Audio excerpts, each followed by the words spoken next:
দর্শক DRB news লাইভে সবাইকে স্বাগত জানাচ্ছি। আমি ইব্রাহিম। এই মুহূর্তে রয়েছি রংপুরের যেই লালবাগ, সেই লালবাগ এলাকায়। আমরা যদি আপনাদের জানিয়ে রাখি যে ঢাকা ৮ আসনের স্বতন্ত্র প্রার্থী এবং ইনকিলাব মঞ্চের যিনি আহ্বায়ক শরীফ ওসমান বিন হাদি, তার উপর যে দুপুর 2:25 গুলিবর্ষণ করা হয়েছিল এবং তিনি বর্তমানে ঢাকা মেডিকেল কলেজের জরুরি বিভাগে চিকিৎসাধীন রয়েছেন, সেই তার উপর যেই গুলিবর্ষণ, সেই গুলিবর্ষণের প্রতিবাদে কিন্তু রংপুর কারমাইকেল কলেজ যারা শিক্ষার্থীরা রয়েছেন তারা কিন্তু একটি বিক্ষোভ মিছিল, তাদের যেই কারমাইকেল কলেজের যেই প্রধান ফটক, সেই প্রধান ফটক থেকে শুরু করে এবং এই বিক্ষোভ মিছিলটি কিন্তু বর্তমানে যেই খামার মোড়, সেই খামার মোড় এলাকার দিকে এগোচ্ছে। এবং আমরা যদি আপনাদের জানিয়ে রাখি যে এই বিক্ষোভ মিছিলটি কিন্তু যেই খামার মোড় ঘুরে কিন্তু আবার সেই কারমাইকেল কলেজের প্রধান ফটক তথা লালবাগের দিকে কিন্তু যাবে এবং সেখানে কিন্তু যারা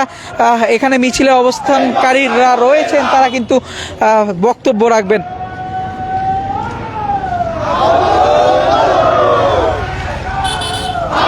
দর্শক, আমরা যদি আপনাদের জানিয়ে রাখি যে আজ জুম্মার নামাজের পর কিন্তু ইনকিলাব মঞ্চের যিনি আহ্বায়ক শরীফ ওসমান বিন হাদি, তিনি কিন্তু তার নির্বাচনী প্রচারণার একটি লিফলেট বিতরণ ছিল। সেই লিফলেট বিতরণ শেষে কিন্তু রাজধানী যেই বিজয়নগরের বক্স কালভার্ট এলাকা, সেই কালভার্ট এলাকা দিয়েই রিক্সাতে করে যাচ্ছিলেন এবং রিক্সাতে যাওয়ার সময় কিন্তু দুজন আততায়ী তথা দুর্বৃত্ত তারা কিন্তু মোটরসাইকেল থেকে তাকে লক্ষ্য করে গুলি ছোড়ে এবং সেখানেই কিন্তু তিনি আহত হন। তিনি আহত হওয়ার পর কিন্তু তাকে ঢাকা মেডিকেল কলেজের জরুরি বিভাগে ভর্তি করা হয় এবং সবশেষ যেটি তথ্য আপনাদের জানিয়ে রাখি, তিনি কিন্তু বর্তমানে অচেতন অবস্থায় রয়েছেন।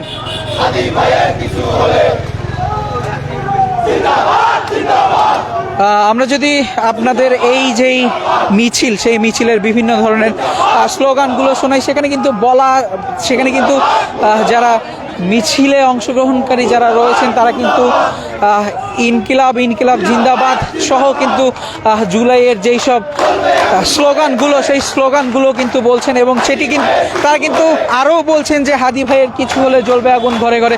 তথা আমরা যদি আপনাদের জানিয়ে রাখি যে যারা জুলাইয়ের অগ্রভাগে নেতৃত্ব দানকারী ছিলেন তাদের মধ্যে কিন্তু শরীফ ওসমান বিন হাদি তিনি কিন্তু অন্যতম একজন অগ্রসৈনিক ছিলেন। এবং গতকাল কিন্তু আপনাদের জানিয়ে রাখি যে গতকাল নির্বাচনী তফসিল ঘোষণা করা হয়েছে। নির্বাচনী তফসিল ঘোষণা 24 ঘন্টা না পেরোতেই একজনের উপর হামলা, সেই হামলা কিন্তু যারা রয়েছেন, যারা সচেতন মহল রয়েছেন তারা কিন্তু এই নির্বাচনকে ঘিরে কিন্তু বিভিন্ন ধরনের আশঙ্কা করছেন।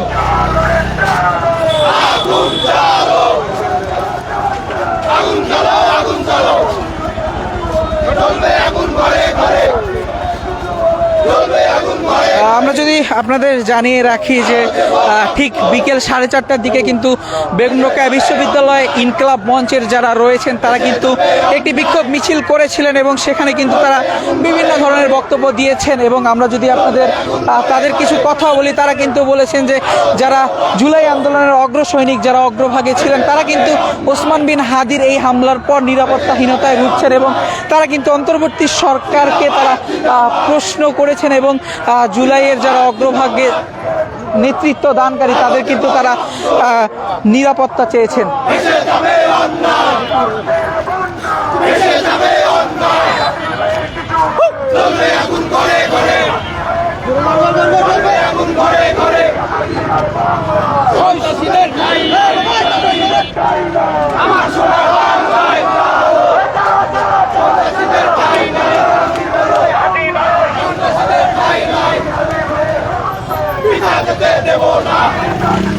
দর্শক, ডিআরবি নিউজ লাইভে সবাইকে আবারও স্বাগত জানাচ্ছি। আমি ইব্রাহিম। এই মুহূর্তে রয়েছি রংপুরের যে খামার মোড়, সেই খামার মোড় এলাকায়। আমরা যদি আপনাদের জানিয়ে রাখি যে ঢাকা ৮ আসনের স্বতন্ত্র প্রার্থী এবং ইনকিলাব মঞ্চের যিনি আহ্বায়ক শরীফ ওসমান বিন হাদি, তার উপর কিন্তু ঠিক দুপুর 2:25 রাজধানীর বিজয়নগরের বক্স কালভার্ট এলাকায় দুর্বৃত্তরা তার উপর তাকে লক্ষ্য করে গুলিবর্ষণ করেন এবং সেখানে কিন্তু তিনি আহত হন। আহত হওয়ার পরেই কিন্তু তাকে ঢাকা মেডিকেল কলেজের জরুরি বিভাগ অগ্রভাগে নিয়ে যাওয়া হয় এবং সর্বশেষ যদি আমরা তার অবস্থা বলি, তিনি কিন্তু বর্তমান অচেতন অবস্থায় রয়েছেন এবং যারা কর্তব্যরত চিকিৎসক তারা কিন্তু তার যেই অবস্থা সেই অবস্থা কিন্তু আশঙ্কাজনক বলেও কিন্তু তারা আখ্যা করেছেন।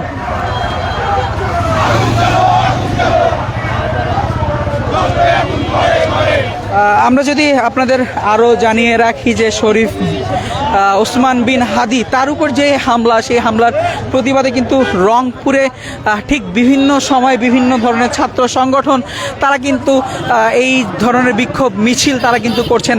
এবং আমরা যদি ঠিক একটু আগের কথাই বলি, বিকেল 4:30টার দিকে কিন্তু বেগম রোকেয়া বিশ্ববিদ্যালয়ের ইনকিলাব মঞ্চের যারা রয়েছেন তারা কিন্তু একটি বিক্ষোভ মিছিল করেন এবং বিক্ষোভ মিছিলে তারা বক্তব্য প্রদান করেন। তারা নিজেরা কিন্তু নিজেদের যে নিরাপত্তা সেই নিরাপত্তা আশঙ্কা করেন। এবং আমরা আরও একজনের সাথে কথা বলেছি, তিনি কিন্তু বলেছেন যে এই আগামী যেই নির্বাচন, ত্রয়োদশ জাতীয় নির্বাচনের যে তফসিল ঘোষণা, সেই তফসিল ঘোষণার 24 ঘন্টা না পেরোতেই একজন স্বতন্ত্র প্রার্থী এবং জুলাই আন্দোলনের অগ্রভাগে নেতৃত্ব দান করে একজনের উপরে এমন ন্যাক্কারজনক হামলা, সেই হামলার জন্য তারা নিজেদের নিরাপত্তায় কিন্তু শঙ্কা প্রকাশ করছেন।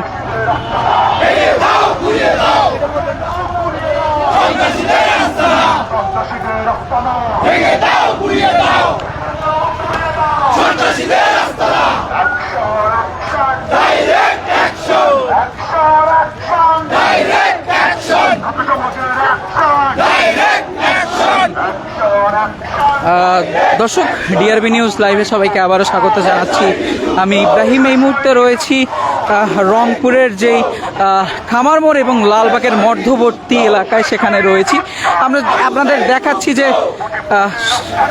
ঢাকা ৮ আসনের যিনি স্বতন্ত্র প্রার্থী এবং ইনকিলাব মঞ্চের যিনি আহ্বায়ক শরীফ ওসমান বিন হাদি, তার উপর গুলিবর্ষণের প্রতিবাদে রংপুর কারমাইকেল কলেজের যারা সাধারণ শিক্ষার্থীরা রয়েছেন তারা একটি বিক্ষোভ মিছিল কারমাইকেল কলেজের প্রধান ফটক থেকে শুরু করেন এবং সেই প্রধান ফটক থেকে শুরু করে খামার মোড় ঘুরে কিন্তু বর্তমানে মিছিলটি ঠিক কারমাইকেল কলেজের দিকেই যাচ্ছেন, লালবাগের দিকেই যাচ্ছেন।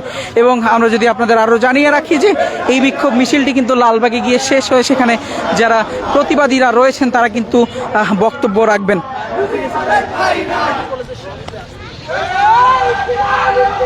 জিন্দাবাদ